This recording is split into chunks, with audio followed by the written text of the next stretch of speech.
রোজ রোজ এতজনের রান্না, নতুন নতুন যে কি পদ বানাবো তাই ভেবে পায় না। আর মানুষটাও জুটেছে তেমনি, দিব্যি নাক ডেকে ঘুমোচ্ছে। মাছ কিনে না আনলে তো রান্না করতে দেরি হয়ে যাবে। কি গো, শুনছো? সকাল গড়িয়ে দুপুর হতে চললো, এখনো শুয়ে আছো যে বড়? ঘুমোতে দাও তো। বটে, এত ঘুমের শখ? ওই বুড়ো হারানখোরার সাথে তাল মিলিয়ে খাওয়ার হোটেল খুলেছো, এদিকে আমি একার হাতে রান্না করে মরছি। সাহায্য করার তো নামই নেই। বাবু নাকে তেল দিয়ে ঘুমোচ্ছে। ও বউ, তুমি রাগ করো না গো, আর একটু ঘুমোতে দাও আমাকে। তবে রে, এই আনছি জলের বালতি, গায়ে জল ফেলে তুলবো এবার। ও বউ, তুমি রাগ করো না বউ, তোমাকে বড় ভয় পাই। ধুত্তরি, তোমার ভয়ের নিকুচি করেছে। যাও তাড়াতাড়ি বাজারে গিয়ে মাছ নিয়ে এসো, দেরি হয়ে গেলে সব গ্রাহক এসে দাঁড়িয়ে থাকবে।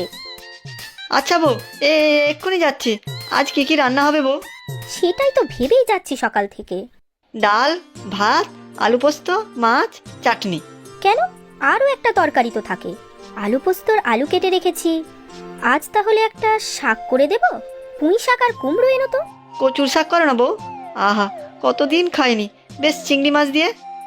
আহারে, নোলার চোটে আর বাঁচি রে। রান্না করতে তো হয় না, এসব জোগাড় করার যে কি খাটনি তা বুঝবে কি করে? এই বেলায় কিনা কচুর শাক কেটে রান্না করতে হবে, কোনো জ্ঞান বুদ্ধি আছে তোমার? ও বউ, তুমি রাগ করো না গো, আমি বাজারে যাই। সব কিছু গুছিয়ে না এনেছো তো দেখবে তোমার একদিন কি আমার একদিন।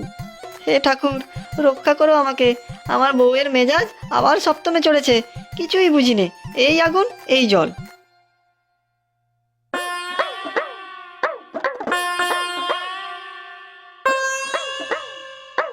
এ কি কানাই দাদা, ব্যাগ তো খালি, এখনো বাজার করনি? বৌদিমণি আর রান্না কখন করবে? হ্যাঁ রে ভাই, আজ ঘুম থেকে উঠতেই তো অনেক সময় চলে গেল। মাছ আর শাক নিতে হবে, বাকি রান্না শুরু করে দিয়েছে আমার বউ। সত্যি বৌদিমণি একারাতেই সব সামলাচ্ছে।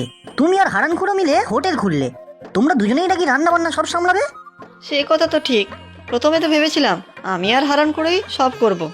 এখন তো আমিই পরিষ্কার করি, খাবার নিয়ে আসি তোমার বাড়ি থেকে, খাবার দেই সবাইকে। তুমি আর হারানখুড়ো তো গায়ে হাওয়া লাগিয়ে ঘুরে বেড়াচ্ছ। আমি তো কিছুই করতে পারি না, যা করতে যাই তাই গোলমাল করে ফেলি, খাবার সব নষ্ট হয়। বউও তাই খুব বকে তো আমাকে। তাহলে যাও তাড়াতাড়ি বাজারে, না হলে আবার বকা খাবে কিন্তু। সে তো যাচ্ছি, তবে হারান করের সাথে কিছু কথা ছিল। ও, তবে খুড়োকে তো দেখছি না, আজ হয়তো দেরি করে আসবে। বউ বলেছে শাক বানাবে, কি শাক নেওয়া যায় তাই জিজ্ঞেস করতাম খুড়োকে। সে চিন্তা কি, বাজারে পুঁই পালং মেথি শাক সবই পাবে, আর লাউ কুমড়ো শাকও পাবে। বউ তো বলেছে পুঁই শাক নিতে, কিন্তু আমার তো কচুর শাক খেতে ইচ্ছে হয়েছিল। থাক তাহলে, কচু শাক কেটে কুটে বানাতে নির্ঘাত অনেক সময় লাগতো। কচুর শাক আমিও কত ভালো খাই গো কানাই দাদা। তাহলে আমরা একদিন কচুর শাক রান্না করব, বেশ চিংড়ি দিয়ে। হ্যাঁ, দারুণ হবে, চিংড়ি দিয়ে কচুর শাক। ও হ্যাঁ, ছোলা ভিজিয়েও দেওয়া যায়। তবে রান্না কে করবে? আমি কিন্তু পারি না। আমিও না, তবে হারানখুড়ো নিশ্চয়ই পারে, কালই তো বলছিল দুনিয়ার সব রকমের রান্না নাকি জানে। আচ্ছা, আমি যাই এখন বাজারে। এই যে কানাই দাদা, বড় রুইটা কেটে দেই। তা দাও, তবে খারাপ মাছ দিও না কিন্তু, আমার বউ কিন্তু খুব রাগী। খারাপ মাছ হলে এমন ঝামেলা করবে তখন দেখো। না না, খারাপ দেবো কেন? ভালো মাছই তো রোজ দেই, কোনোদিন খারাপ হয়ে যাচ্ছে বলো? তা ঠিক, সবাই খেয়ে খুব ভালো বলে আমার বউয়ের হাতে রান্না। আহা, কি ভালো কি ভালো। সত্যি গো কানাই দাদা, তোমার বউ কিন্তু তোমাকে বেশ টাইট দিয়ে রেখেছে। খুব ভয় পাও কিন্তু তুমি।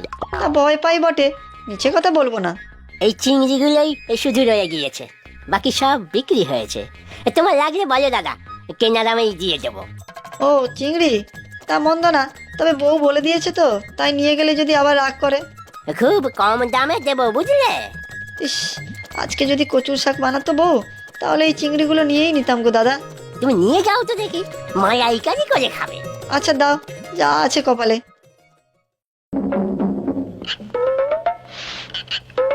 ও বউ, বউ দেখো আমি এসে গিয়েছি। বটে, এসে আমাকে উদ্ধার করে দিয়েছো। তা এতক্ষণ সময় কিসে লাগলো শুনি? শুধু তো মাছ আর শাক কেনার কথা ছিল। মাছ তো এনেছি বউ, পাকা রুই একটা। কিন্তু যা, শাক আনতে তো ভুলে গিয়েছি বউ। বটে, শাক আনোনি? ঠিক জানতাম, কোনো কাজই তো ঠিক করে করতে পারো না। ও বউ, তুমি রাগ করো না, আমি দৌড়ে গিয়ে কোনো একটা শাক নিয়ে আসি। থাক, হয়েছে। এই কটা জিনিস এনেই আমাকে উদ্ধার করেছো। মাছ কি এনেছো? এই একটা পাকা রুই, বেশ এতটা বড়। আর বউ, একটা অন্যায় করে ফেলেছি। আবার কি করেছো শুনি? চিংড়ি মাছ এনেছি গো একটু, তবে বড় চিংড়ি নয়, কুচো চিংড়ির মতো। তুমি রাগ করলে বউ? আর আদিক্ষেতা করতে হবে না। যাও, চারটি খেয়ে হোটেলে গিয়ে দেখো কতদূর কি হলো। আমি দেখছি কতটা কি করা যায়। ঝন্টুকে সময় মতো ভ্যান রিক্সা দিয়ে পাঠিয়ে দিও, খাবার সব দিয়ে দেবো। আচ্ছা বউ, তুমি যেমনটি বলবে তেমনই হবে।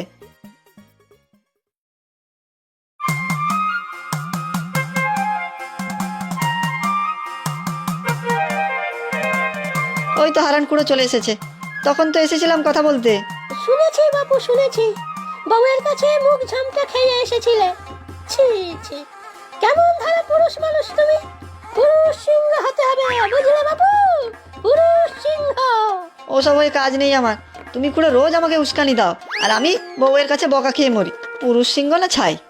আহা কানাই, নিজেকে একটু সাহসী করে তোলো তো, বউকে ভয় পাও। ছি ছি ছি। আর হ্যাঁ, তুমি নাকি কচুর শাক খেতে চেয়েছিলে, আর তোমার বউ না বলে দিয়েছে? হ্যাঁ খুড়ো, কচুর শাক খেতে আমি খুব ভালোবাসি, তবে অনেক ঝামেলার কাজ তো। বউ বলেছে পরে করে খাওয়াবে। ও, এই কথা বলেছে? ঝামেলার কাজ? মোটেও নয়। কচুর শাক রান্না তো আমার কাছে জল ভাত। হ্যাঁ, বলো কি খুড়ো, তুমি কচুর শাকও রান্না করতে পারো? হ্যাঁ, সে আর এমন কি, ঝন্টু তো গেল কচুর শাক আনতে। আমি দেখাবো কেমন কচুর শাক রান্না করি, হাত চেটে খাবে সবাই। আমার জন্য রেখো যেন খুড়ো একটু, আমি আবার কচুর শাক খুব ভালো খাই। তা তো থাকবেই, খাওয়ার পরে দেখবে নিজের বউয়ের হাতের রান্না সব ভুলে গিয়েছো। যা মুখরা বউ তোমার, কচুর শাকের কথা তাকে ফাঁস করে বলো না আবার যেন। না না খুড়ো, কোনো চিন্তা নেই, আমার কচুর শাক পেলেই হলো। ওরে কঞ্চি, এসেছিস? ভ্যান রিক্সা নিয়েই এসেছি, দাও সব হোটেলে নিয়ে যাই, লোকজন সব খেতে চলে আসবে। আরে ভাই, আজ একটু দেরি হয়ে গেল। বাজারই আনলো কত দেরিতে। মানুষটাকে নিয়ে আর পারি নে, বড্ড ভোলা। ঠিক বলেছো বৌদিমণি, কানাই দাদার মনে কোনো পেঁয়াজ নেই। এই দেখো না, হারান খুড়োর বুদ্ধিতে কচুর শাক কাটছে, দুজন মিলে রান্না করবে। সর্বনাশ, কি হবে এখন? ও তো কচুর শাক কাটতেই জানে না। সারা গায়ে কচুর রস লাগলে এক কেলেঙ্কারি ঘটবে। কি হবে তাহলে? তুই খাবার নিয়ে যা, আমি চট করে পুকুরে ডুব দিয়ে যাচ্ছি। গিয়ে বল কচুর শাক রান্না করার দরকার নেই। বলবি আমি না হলে কিন্তু তুলকালাম করব। আচ্ছা, আমি যাচ্ছি এখনই। হায় ভগবান, মানুষটাকে কবে যে একটু সুবুদ্ধি দেবে। ওই হারান খুঁড়োটাই সব নষ্টের গোড়া। ও খুড়ো, হাত যে খুব চুল করছে। ওরে বাবা, পায়ে হাত দিয়ে দিয়েছিলাম, পাও চুল করছে যে। ওরে ওরে বাবা, আমার হাত চুল করছে যে। ও কানাই, পাতাগুলো জল দিয়ে ধুয়েছিলে তো? হ্যাঁ খুড়ো, খুব করে ধুয়েছিলাম জলে। ওরে বাবা, উফ, কি ব্যথা গো চুলকে চুলকে। এই রে, গালে হাত দিয়ে ফেলেছি, গালও তো চুল করছে। চুলকে চুলকে তো হাত লাল হয়ে গেল গো। ও বউ, বউ তুমি কোথায়? এই তো ঝন্টু, এই কোথা থেকে এই বুড়ো কচু আনলি রে বেটা? হায় হায়, কি হবে এখন? কচুর শাক মোটেও খারাপ নয়।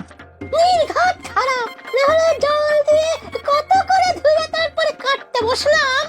হায় হায় খুড়ো, সেটাই তো সর্বনাশ করেছো। কচুর শাক আগে ধুতে নেই, কাটার পর গামলাতে জল দিয়ে ধুতে হয়। জল লাগলে কচুতে বেশি চুলকায়। সে তো জানতাম না ভাই। হায় হায় হায়, এবার কি হবে? আমি তো চুলকুনির জ্বালাতে মরেই যাব।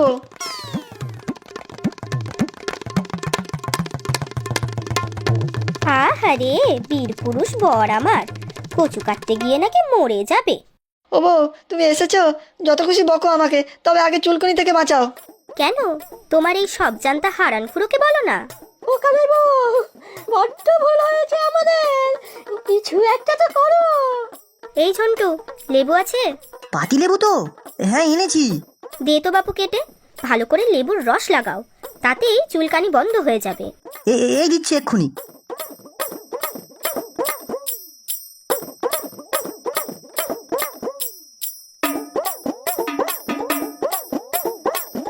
কি কমলো একটু? হ্যাঁ তো, কমেছে মনে হচ্ছে, তাই না খুড়ো? আশ্চর্য, এ কি জাদু নাকি? চুলকুনি তো অনেকটাই কমেছে। দাও, আরো লেবু দাও তো। লেবু তো আর নেই, কি হবে তাহলে? ঝন্টু, লবণ দাও তো। লবণ দিয়ে ঘষলেও হবে। নুন দিলেও চুলকানি কমবে? আলবাত কমবে। আর নুন দিলে যদি তোমার নুন জ্ঞান একটু বাড়ে। এক্ষুনি দিচ্ছি বৌদিমণি। তারপর নারকেল তেল লাগিয়ে দেবো ভালো করে, দেখবে সব ঠিক হয়ে যাবে। সত্যি বউ, তুমি যদি না আসতে তাহলে চুলকে চুলকে আমি অক্কা পেতাম। সবই তো হলো, কিন্তু কচুর শাকটাই যা হলো না। হ্যাঁ, কপালের নাম গোপাল, কচুর শাক নেই কপালে, কি করবে আর গোপালে? আহা, এত চুলকানির পরও বড্ড নোলা। আর কে বলেছে কচুর শাক কপালে নেই? ঝন্টু, ওই ছোট্ট ডেকচির ঢাকাটা খোলো তো। আরে বাস, এ তো কচুর শাক। চিংড়ি দিয়ে কচুর শাক, কে কত খাবে এবার খাও দেখি। ইস, বউ তুমি কত ভালো গো। ব্যাস ব্যাস, আর ইনিয়ে বিনিয়ে আদিক্ষেতা করতে হবে না। কিন্তু যদি গলা চুলকায়? গলা চুলকবেই না। আমি কচু সেদ্ধ করে জলে ফেলে দিয়েছি, আর রান্নার পর লেবুর রস মাখিয়ে দিয়েছি, বুঝলে? সত্যি বউ, তোমার জবাব নেই।